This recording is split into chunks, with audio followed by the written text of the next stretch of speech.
کی حمد و ثنا اللہ عز و جل جل جلالہ کے لیے جو ساری کائنات کا خالق و مالک ہے، وہی مدبر العمل، عزیز الغفار القہار الوہاب الفتاح ہے۔ اللہ کی حمد و ثنا کے بعد انگنت العددات درود السلام امام الانبیاء امام المرسلین ساقی کوثر عبداللہ کے در یتیم آمنہ کے لال جناب محمد الرسول اللہ صلی اللہ علیہ وسلم کی ذات مبارکہ پر، آپ کے اصحاب پر اللہ کی رحمتوں کا نزول ہو، قیامت تک آنے والی امت محمد صلی اللہ علیہ وسلم پر اللہ اپنی رحمتوں کا نزول فرمائے۔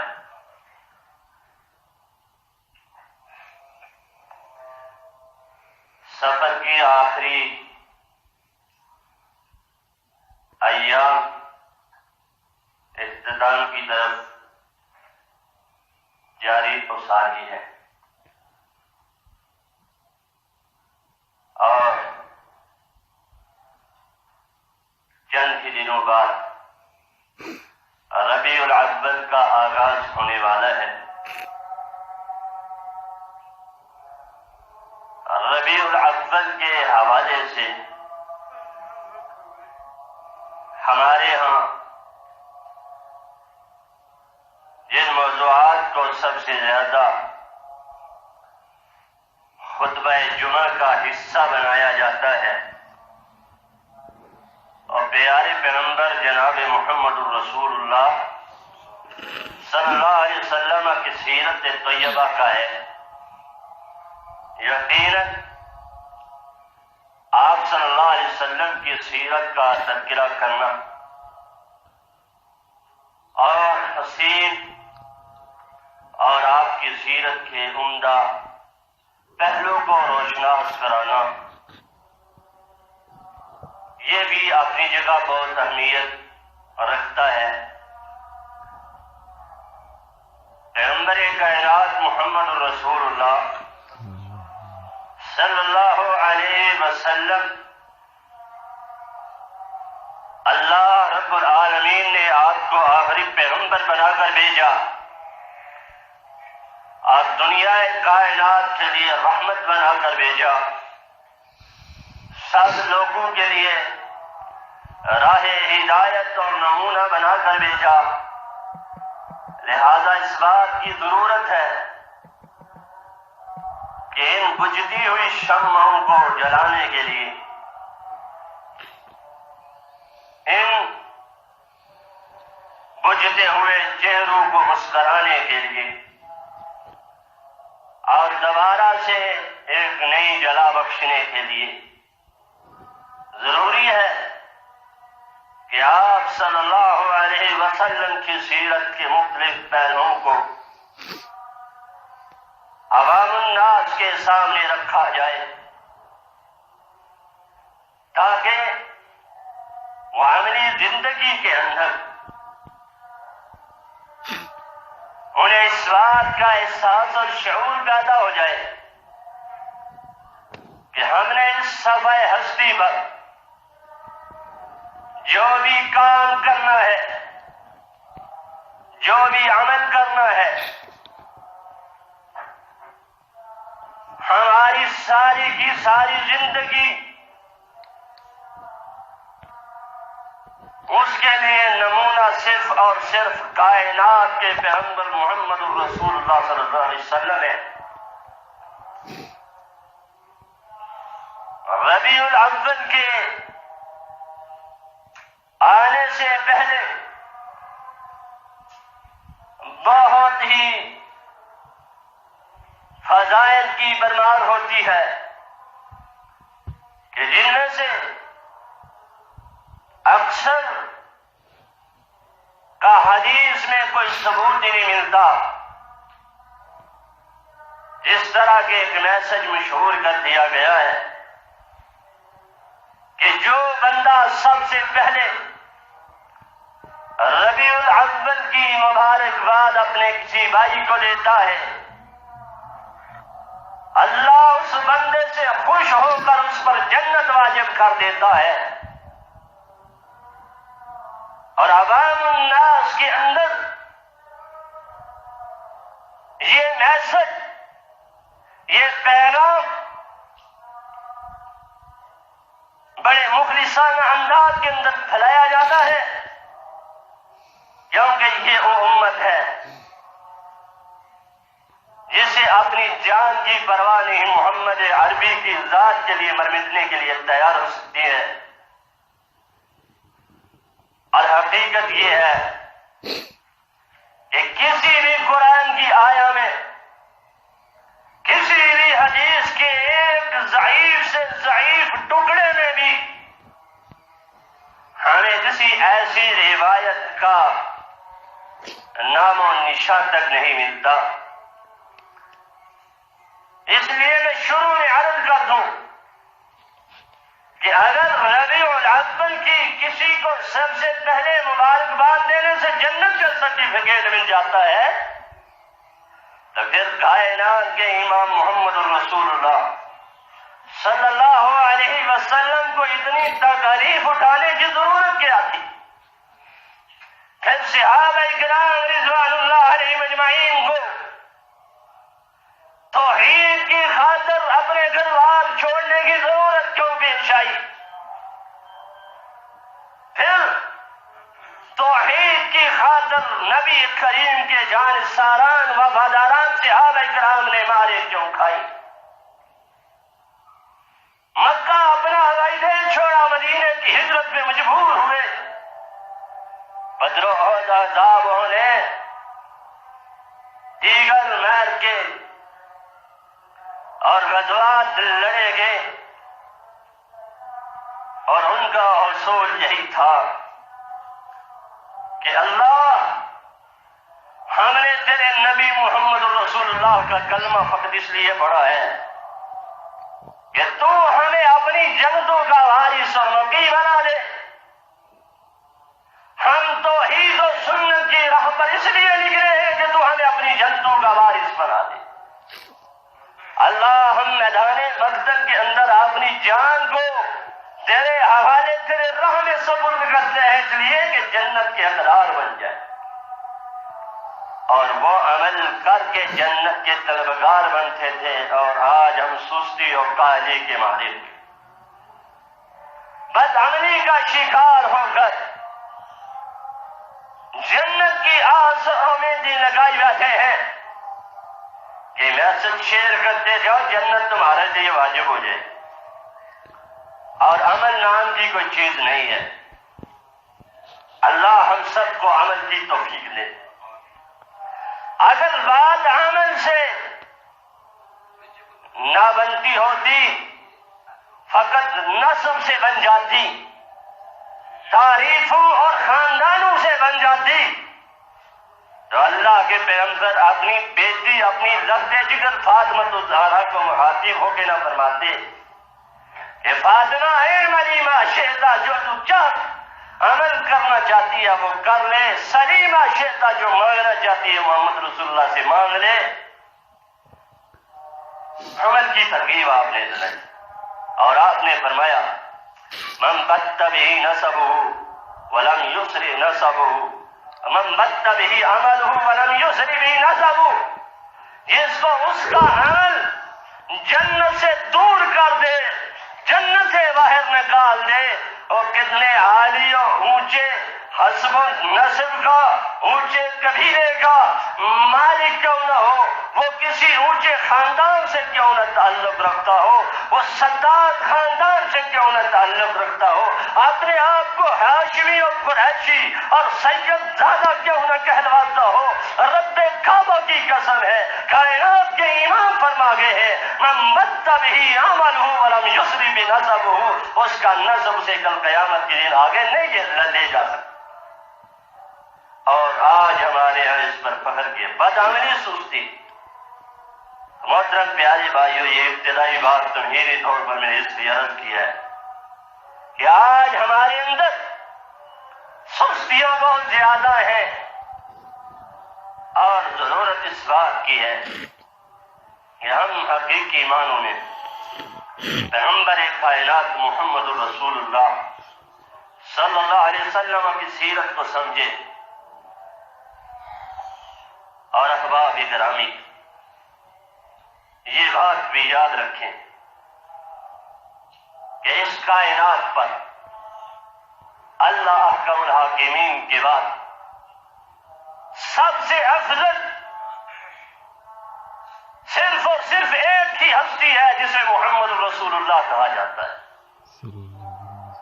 آپ سے بڑھ کر دنیا کائنات کا کوئی انسان، کوئی بشر افضل نہیں ہو سکتا، حتیٰ کہ رسولوں سے بھی افضل محمد رسول اللہ صلی اللہ علیہ وسلم ہے، اور رسولوں کے سردار ہے۔ اور یہ فضیلت رب کائنات نے امام کائنات محمد رسول اللہ صلی اللہ علیہ وسلم کو عطا فرمائی کہ پیغمبر کائنات سے بڑھا کوئی انسان نہیں ہے۔ اور آپ صلی اللہ علیہ وسلم نے فرمایا، لوگوں ان اتقاکم واعلمکم باللہ، کہ یاد رکھو میں تم سب سے زیادہ اللہ سے ڈرنے والا اور اللہ کی معرفت اور پہچان اور علم رکھتا ہوں۔ میں خالق کائنات کو تم سب سے زیادہ جانتا ہوں،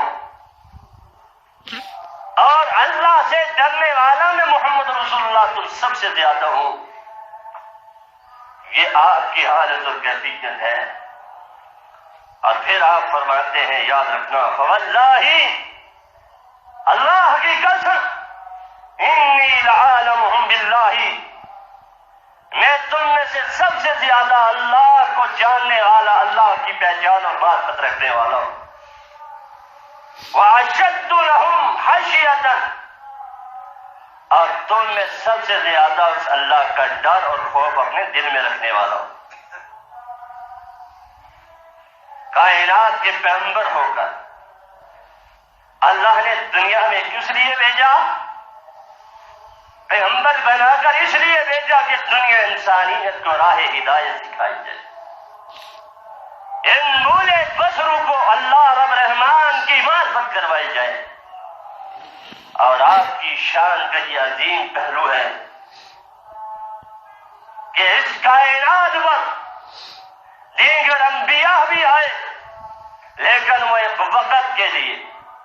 ایک خاص لمحے کے لیے، اور فقط کچھ قوموں کے لیے پیغمبر بنائے۔ کسی ایک قوم کی طرف کوئی ایک پیغمبر، کسی ایک کی کوئی پیغمبر ایک خاص وقت اور مدت معینہ کے لیے آئے، لیکن کائنات کے امام محمد رسول اللہ صلی اللہ علیہ وسلم آپ آئے تو دنیا جہان کے لوگوں کے لیے نمونہ اور نبی کائنات کے بن کے آئے۔ آپ کی رسالت عالمگیر رسالت ہے، اور آپ صلی اللہ علیہ وسلم نے سب سے زیادہ اللہ کی توحید کو بیان کیا اور اللہ کی معرفت دلائی، اللہ کی پہچان کروائی۔ اور منصب رسالت میں سب سے اہم چیز وہ یہی تھی۔ اس لیے آپ صلی اللہ علیہ وسلم فرماتے ہیں، واللہ انی لاخشاکم للہ واتقاکم للہ، میں تم میں سے سب سے زیادہ اللہ سے ڈرنے والا اور اللہ کا تقوی اور ڈر رکھتا ہوں۔ تو اس لیے ہمارا یہ عقیدہ ہے کہ کائنات کے پیغمبر محمد رسول اللہ صلی اللہ علیہ وسلم سے بڑھ کر کوئی ہستی نہیں ہے، نہ کوئی ولی ہے، نہ پیر ہے، نہ بزرگ ہے۔ اگر کسی کا مقام اور مرتبہ ہے تو محمد رسول اللہ صلی اللہ علیہ وسلم کی ذات کے بعد ہے۔ اور اس لیے جہاں کائنات کے امام محمد رسول اللہ صلی اللہ علیہ وسلم کی بات آ جائے اور اس کے مقابلے کے اندر ہمیں کسی کی بات تسلیم نہیں کرنی، اس لیے کہ سب سے زیادہ وحی الہی کا علم رکھنے والے اور اس کو جاننے والے، پہچاننے والے، صحیح رہنمائی سے ڈرنے والے، اللہ کا خوف رکھنے والے صرف اور صرف محمد رسول اللہ صلی اللہ علیہ وسلم تھے. جب وہ سب سے زیادہ اللہ کی ذات کا تعارف رکھتے تھے، ان کے پاس اللہ کا دیا ہوا علم زیادہ تھا، ان کے پاس تقویٰ للہ خاشیت الہ سب سے زیادہ تھی، تو پھر ہماری نظریں سب کچھ محمد رسول اللہ کی طرف ہونی چاہیے اور وہیں سے لینا ہے جو وہاں سے ملے گا، اور اس کے علاوہ ہمیں کسی کی طرف نہیں دیکھنا.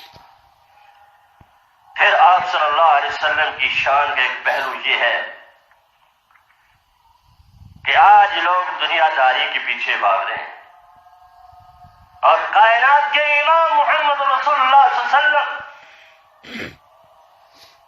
اللہ کی پہچان کرواتے ہیں اور لوگوں کو رب کی در کی طرف لے کر جاتے ہیں اور دنیا داری کی طرف نہیں جاتے. مالی والی دنیا میں محمد رسول اللہ صلی اللہ علیہ وسلم کو دنیا سے کیا لینا ہے. اور آپ کی سیرت کا یہ اہم پہلو ہے کہ آج کل لوگ مفادات کی خاطر بک جاتے ہیں، معمولی سے لالچ دیا جائے اسی طرف چل پڑتے ہیں. لیکن مکہ کے اندر جب چند ساتھی تھے، اکیلے محمد رسول اللہ صلی اللہ علیہ وسلم تھے اور مکے کے کفار لیڈروں نے کہا تھا محمد کریم اگر تو چاہتا ہے کسی حسین و جمیل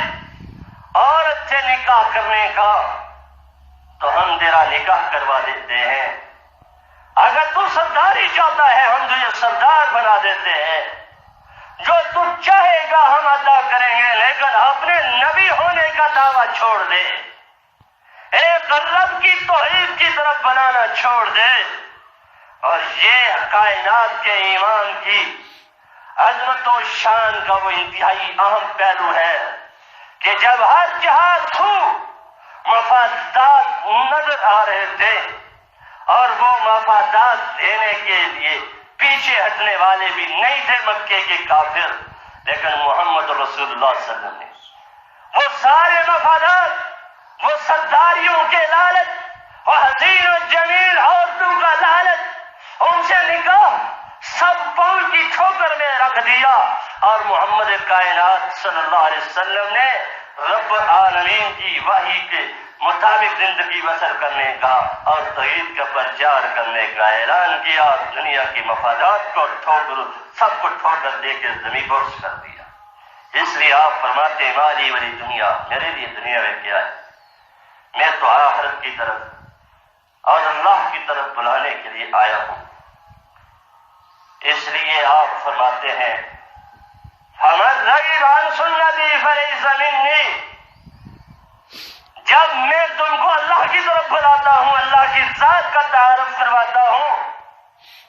اسی طرح جو میں بات کہتا ہوں جو کرتا ہوں سنت بن جاتی ہے، لہذا جو میری سنت سے اعراض کرے گا وہ مجھ سے نہیں ہے. اور یہ حق کسی اور انسان کو نہیں کہ جو میں بات کرتا ہوں، جو میں کہتا ہوں، جو میرا عمل ہے، تم اس کو رد نہیں کر سکتے. اور یہ صرف اور صرف ایک ہستی ہے جسے کائنات کے امام محمد رسول اللہ کہا جاتا ہے صلی اللہ علیہ وسلم، کہ میری سنت سے اعراض کرو گے تو میں محمد رسول اللہ کے دین سے، شریعت سے تمہارا کوئی تعلق نہیں اور یہ کوئی بھی دعویٰ اور نہیں کر سکتا. آپ کی شان اس قدر بلند ہے کہ آپ یوں فرماتے ہیں، رب العالمین نے وہ قرآن میں نقل فرمایا قُلْ إِنِّي أَخَافُ إِنْ عَصَيْتُ رَبِّي عَذَابَ يَوْمٍ عَظِيمٍ، میں محمد رسول اللہ اپنے رب سے ڈرتا ہوں اس بڑے دن کے عذاب سے. اور کائنات کے پیغمبر اور نبی ہو کر اتنی عظمتوں سے بلند تر ہو کر یہ فرماتے ہیں کہ میں ڈرتا ہوں، اللہ کا ڈر سب سے زیادہ مجھ پہ ہے. اسی طرح فرمایا قرآن میں اس بات کی گواہی اللہ نے بھی دی کہ کل کہہ دیجیے انی اخاف، میں سب سے زیادہ ڈرنے والا ہوں اپنے رب سے. اور کس دن سے؟ عذاب عظیم، بڑے عذاب کے دن سے ڈرتا ہوں۔ لہذا اس ساری باتوں کا میں جو مختلف پہلو سے بیان کی ہیں، خلاصہ یہی ہے کہ ہمارا ایمان اور عقیدہ یہ ہے کہ کائنات میں رب العالمین کے بعد سب سے بڑے اور سب سے عظیم، سب سے افضل، سب سے اعلیٰ محمد رسول اللہ صلی اللہ علیہ وسلم ہے، اور باقی سارے آپ کے بعد ہیں۔ آپ سب سے پہلے ہیں اور سب سے بڑے ہیں، سب سے اعلیٰ ہے، سب سے افضل ہے۔ پھر آپ کی ذات کا تعارف ہے۔ جس نبی کو دنیا میں بھیجا گیا،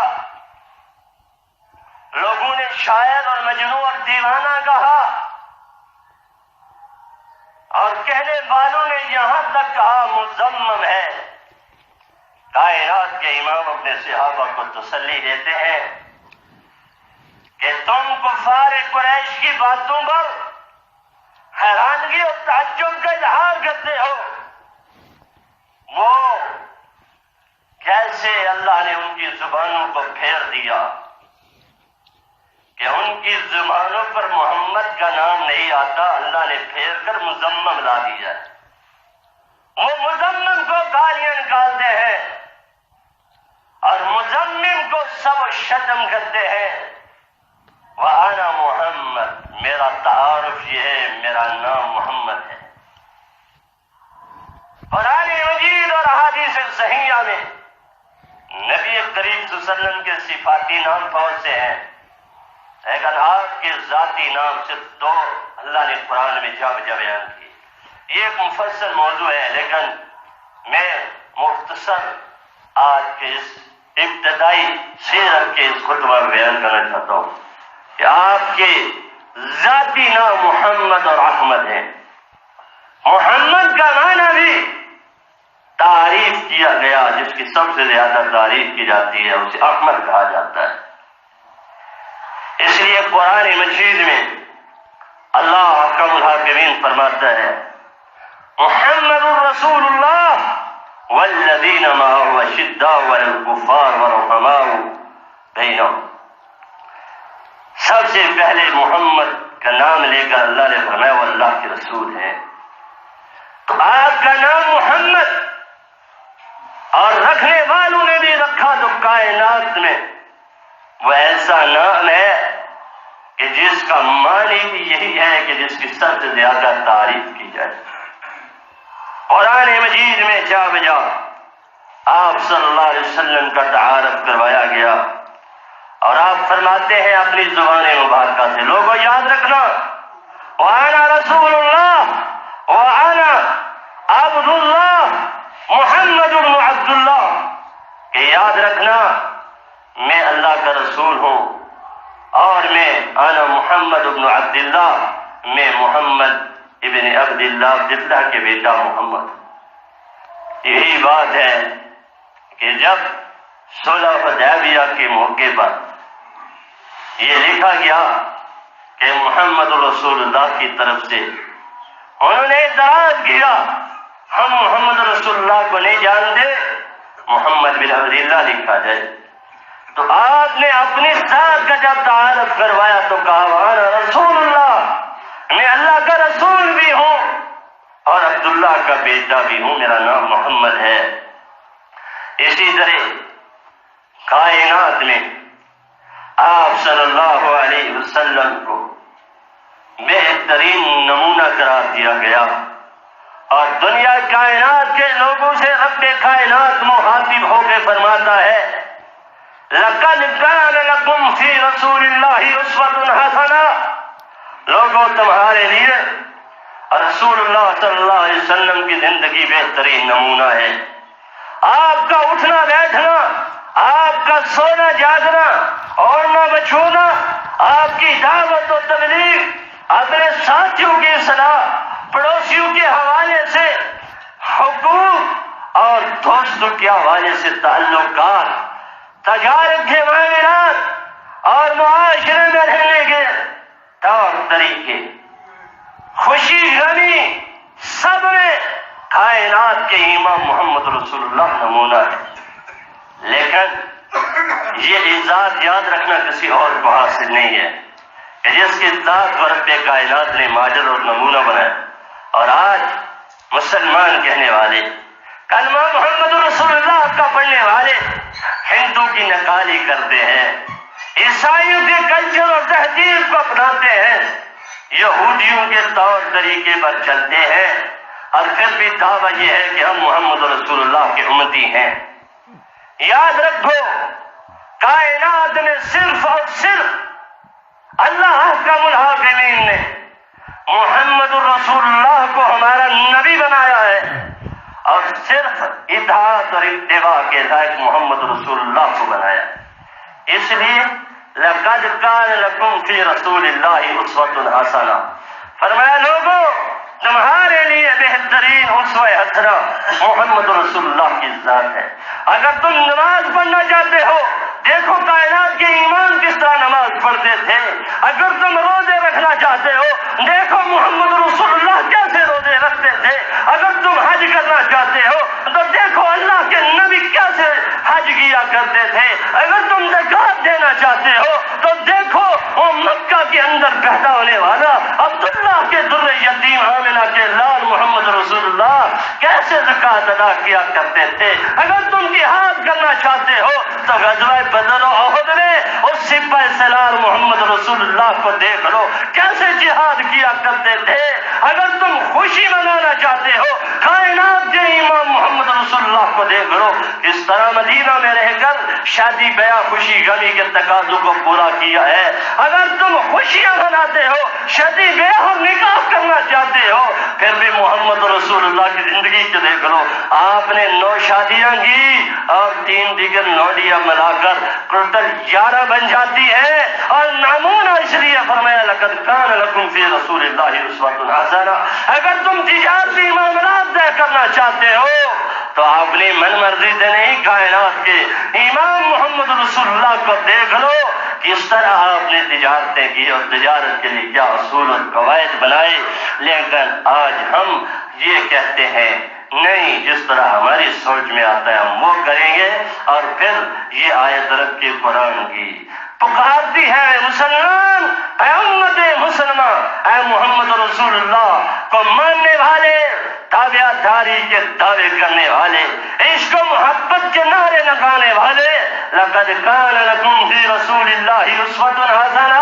اور تیرے لیے دنیا کا رول، دنیا کا ماڈل، دنیا کا کلچر، برادری کی رسوم و رواج، برادری اور کنبہ خاندان کی نکھالی نہیں تھی، بلکہ محمد رسول اللہ تمہارے لیے نمونہ بنائے گئے. لیکن افسوس ہے، کلمہ تو پڑھ لیتے ہیں لیکن مرضی اپنی کرتے ہیں. کنبہ برادری ناراض نہ ہو جائے، محمد رسول اللہ ناراض ہوتے تو ہوتے، برادری کے لوگ ناراض نہ ہو جائے، رب رحمان ناراض ہوتا ہے تو ہوتا رہے. اور آج افسوس سے کہنا چاہتا ہوں، نام ہمارے اہل الحدیث، حدیث کو ماننے والے، قرآن کو ماننے والے، نام ہمارے اہل السنہ والجماع، حدیث، سنت اور صحابہ کی تابع داری کرنے والے، لیکن کرتے اپنی ہیں. نام کے ہم مسلمان ہیں اور نام کے ہمارے القابات ہیں. اس لیے آؤ میرے محترم پیارے بھائیوں، نوجوان ساتھیوں، معززات ماں بہنوں، صرف دعووں سے بات نہیں بنتی، صرف نام رکھ لینے سے بات نہیں بنتی، صرف مسئلے کی حقہ کو قبول کر لینے سے بات نہیں بنتی، بلکہ حقیقی زندگی میں رول ماڈل ہمارے لیے محمد رسول اللہ صلی اللہ علیہ وسلم ہے. اور جہاں محمد رسول اللہ کی شریعت پر حلف آتا ہو، جہاں محمد رسول اللہ کی شریعت کی خلاف ورزی ہوتی ہو، وہ خوشی ہو یا غمی ہو، وہ تجارتی معاملات ہو، وہ گھریلو معاملات ہو، وہ مسجد کے معاملات ہو، وہ سکول کے معاملات ہو، وہ بازاروں کے معاملات ہو، وہ اندرون خانہ معاملات ہو، صرف یہ یاد رہے کہ کائنات کا رب ناراض نہ ہو، محمد رسول اللہ کی شریعت کی مخالفت نہ ہو. کنبہ برادری ناراض ہوتی ہے تو ہوتی رہے. اور یہی ناراضگی تھی جس کا اظہار مکہ کی اس کافر نے جو بعد میں مسلمان ہو گیا تھا، ابو سفیان نے کیا تھا کہ یہ کہتا ہے وَاتْرُكُوا مَا يَقُولُ آبَاؤُكُمْ، اور جو تمہارے بڑے پردادے کرتے آئے جو گنبا فیملی برادری خاندان کرتا ہے وہ چھوڑ دو، یہ ہم سے ہو نہیں سکتا۔ اور آج ہماری زبانوں پہ کیا ہوتا ہے، کہا جائے کہ اس طرح آج کل شادی بیاہ کا روج ہے، ڈھول ڈمکے ہو رہے نہ جاؤ، کہتے جی شادی رشتہ داری تو نہیں نہ توڑنی۔ کہاں گیا لقد کان لکم فی رسول اللہ اسوۃ حسنہ، دعویٰ اہل حدیثیت کا اور دعویٰ اہل سنہ والجماعت کا، دعویٰ محمد رسول اللہ کے عاشق کا، دعویٰ ہے محمد رسول اللہ کی امتی کا، لیکن من مرضی اپنی، اور کیا فائدہ ہماری دعوت و تبلیغ کا، کیا فائدہ پھر ہمارے خطبات کا۔ لیکن یہ بات کہوں گا، حق حق ہے اور بیان ہوتا رہے گا۔ وہ اللہ کے قرآن میں ایک آیت ہے کہ آپ نگران بنا کر نہیں بھیجیں گے، مسیطر بنا کر نہیں بھیجیں گے، ہمارا پیغام ہے، ہم نے پہنچانا ہے، مانے یا نہ مانے آپ کی مرضی ہے۔ لیکن یہ سوچ لینا کل قیامت کے دن رب کائنات کی عدالت ہوگی، محمد رسول اللہ کے سامنے جواب دہی ہوگی، تو پھر کہیں یہ انکار نہ کر دیا جائے یہ تھا تو میرا امتی، لیکن پڑھتا تو نمازیں بھی تھا، تہجد بھی پڑھتا تھا، وضو کے 5 قلیان بھی چمکتے ہوئے ہوں گے۔ نبی کائنات کہیں گے فرشتوں کیوں آگے رکاوٹیں کھڑی کر رہے ہو، آنے دو، دیکھنے میں امتی لگتے ہیں، وضو کی ادا چمک رہے ہیں۔ کہا جائے گا اللہ نہیں آنے دیتے، کیوں نہیں آنے دیتے؟ اے پیغمبر کائنات کے امام، یہ وہ لوگ ہیں لمن نجر بعدی دینا، جنہوں نے آپ کے بعد آپ کے دین کو بدلا تھا۔ ان کو کہا گیا تھا تمہارے لیے ہر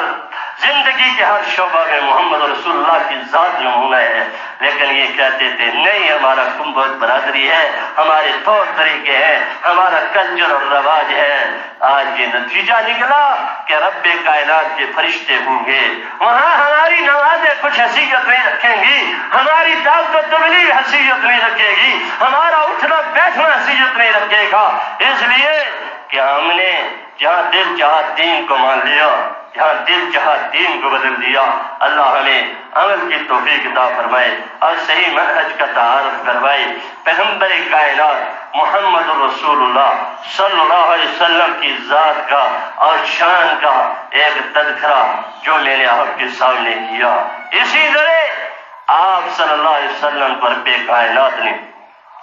جب رسول بنا کر بھیجا تو جس بندے پر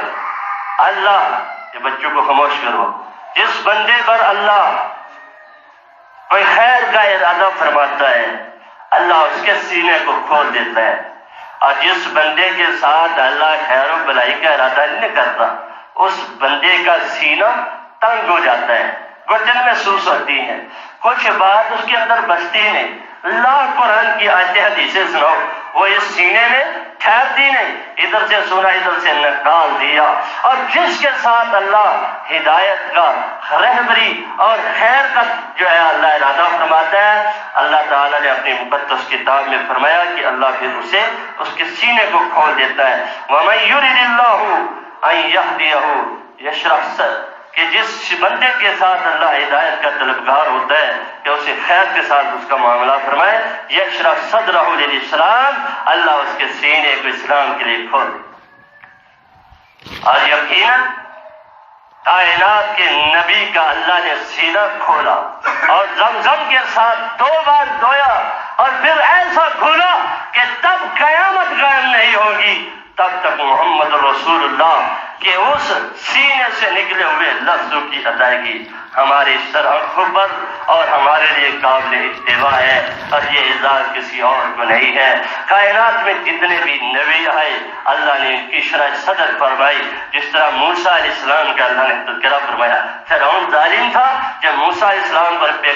کائنات نے بھیجا تو کہا ہے موسیٰ یہ دعا کر رب اشرح لی صدری ویسر لی امری۔ ہم بھی اگر چاہتے ہیں کہ اللہ ہمیں صراط مستقیم پر لے آئے اور صحیح راستے کی طرف رہنمائی کرے تو پھر یہ دعا کثرت سے پڑھا کرے تاکہ ہمارے سینے کے اندر زیادہ سے زیادہ قرآن اور حدیث محفوظ ہو سکے۔ رب اشرح لی صدری ویسر لی امری واحلل عقدۃ من لسانی یفقہوا قولی۔ اور کائنات کے ایمان کا جب سینہ اللہ نے کھولا تو کہا الم نشرح لک صدرک، اے پیغمبر کیا ہم نے تیرا سینہ نہیں کھولا؟ اور یہ کائنات کے پیغمبر کی شان تھی کہ ایسا سینہ کھولا جو رب کائنات جبریل امین کے ذریعے وحی اتارتا،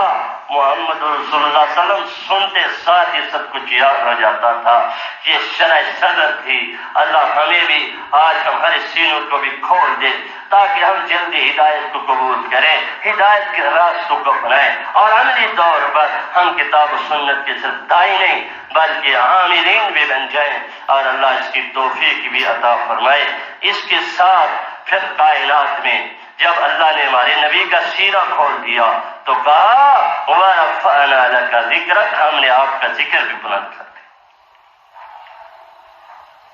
اذان اس وقت تک مکمل نہیں ہوگی جب تک اشہد ان لا الہ الا اللہ کے بعد اشہد ان محمد رسول اللہ نہیں کہا جائے گا، اور جہاں اللہ کی ذات کا تعارف کروایا جائے گا وہیں محمد رسول اللہ کی ذات کا بھی تعارف ہوگا۔ جہاں رب کی توحید کا تذکرہ ہوگا وہیں نبی کائنات کی رسالت کا تذکرہ ہوگا۔ لا الہ الا اللہ محمد رسول اللہ، اشہد ان لا الہ الا اللہ واشہد ان محمد رسول اللہ۔ خطیب خطبہ دیتا ہے، جب تک کلمہ شہادتین کا ذکر نہیں کرتا اس کا خطبہ مکمل نہیں ہوتا۔ ہم میں سے ہر شخص وضو کرتا ہے، وضو کے اختتام میں دعا پڑھتا ہے، تب بھی جب تک اللہ کی توحید کی گواہی کے انسان محمد رسول اللہ کی گواہی نہ دے اس کا وضو مکمل نہیں۔ الغرض ہم نمازیں پڑھتے ہیں، دن میں 5 نمازیں ہیں، جب تک کائنات کے نبی پر درود نہ پڑھا جائے تب تک نماز نہیں ہوتی۔ ہم جنازہ پڑھتے ہیں، جب تک جنازے میں درود نہ پڑھا جائے جنازہ نہیں رہتا۔ اور وہ محفل جس میں کائنات کے نبی کا تذکرہ نہ کیا جائے وہ محفل مردہ محفل ہے، وہ محفل بخیلوں کی، کنجوسوں کی محفل ہے کہ جہاں بھی کوئی مجلس لگے، جہاں بھی کسی کا کوئی تذکرہ ہو اور کائنات کے امام کا نام آئے، کوئی درود نہ پڑے وہ بھی بخیل ہے، اور وہ مجلس وہ بیٹھک مردہ بیٹھک ہے جب کائنات کے امام نبی کا تذکرہ ہو۔ تو وَرَفَعْنَا لَكَ ذِكْرَكَ یہ اپنی جگہ ایک الگ موضوع ہے، ایک الگ اس پر کے خطبات کیے جا سکتے ہیں۔ ہمارا تو ایمان اور عقیدہ یہ ہے کہ دنیا میں ایک سنگین اس سے بھی کم اگر کوئی اس زندگی میں ہمارے انجینئر سائنسدان کو اس طرح کا نظام لے آئے جو بجلی کی رفتار سے بھی زیادہ تیز ہو، تو میرا یہ ایمان اور عقیدہ ہے کہ ہر وقت ایک ایسی چیز ہے جو ہر دنیا کے کونے میں کسی نہ کسی وقت گونجتی رہتی ہے، اور ایک لمحہ بھی اس میں رکاوٹ پیدا نہیں ہوتی اور رک دیتی۔ وہ روئے آزاد جو کہاں سے شروع ہوتی ہے، ہوتے ہوتے ایک اذان ختم دوسری شروع تیسری، اور یہ ایسا کائنات کے اندر اللہ نے سلسلہ جاری فرمایا ہے نا، یہ اذان والا کہ ایک لمحہ بھی نہیں رکتا۔ ہمارے ہاں نمازوں کے اندر فرق ہوتا ہے، لیکن جہاں ہم فجر پڑھ رہے ہوتے ہیں کئی لوگ عشاء پڑھ رہے ہوتے ہیں، اور یہ جو درمیانی وقفہ ہے اس میں کئی لوگ اپنے اپنے اوقات کے مطابق نمازیں پڑھ رہے ہوتے ہیں، اذانیں دے رہے ہوتے ہیں، اور پھر اذان کے بعد ہم حکم دیا گیا، رسول اللہ صلی اللہ علیہ وسلم نے فرمایا کہ اذان کے بعد درود پڑھو، تو اس لیے وہ درود پڑھتے ہیں، اور پھر اس کے بعد کیا ہوتا ہے، ہم وسیلہ کی دعائیں پڑھتے ہیں۔ اللہم رب هذه الدعوة التامة والصلاة القائمة آت محمد الوسیلۃ بالفضیلہ۔ آپ کی شان اس سے بڑھ کر کیا ہو سکتی ہے کہ ہر اذان دینے والا، ہر اذان کا جواب دینے والا جب بھی اذان ہوتی ہے آپ صلی اللہ علیہ وسلم کے لیے 5 دعائیں اذان کے بعد کرتا ہے۔ اللهم رب هذه الدعوة التامة والصلاة القائمة وآت محمد الوسيلة والفضيلة وابعثه مقاما محمودا۔ یہ 5 دعائیں ہیں جو ہر اذان دینے والا، ہر اذان کا جواب دینے والا پڑھتا ہے۔ آخری بات، یہ ایک موضوع ہے تسلسل سے چلتا رہے گا کہ درود شریف جس کا میں نے ابھی تذکرہ کیا، رب کائنات نے بھی فرمایا ان اللہ وملائکتہ یصلون علی النبی، بے شک اللہ اور اس کے فرشتے اللہ کے نبی پر درود پڑھتے ہیں۔ اور صلاۃ کا ایک معنی نماز ہے، اب اس کا ہم یہ معنی نہیں کریں گے اللہ نماز پڑھتے ہیں اپنے نبی پر، فرشتے اپنے نبی پر نماز پڑھتے ہیں، نہیں، اس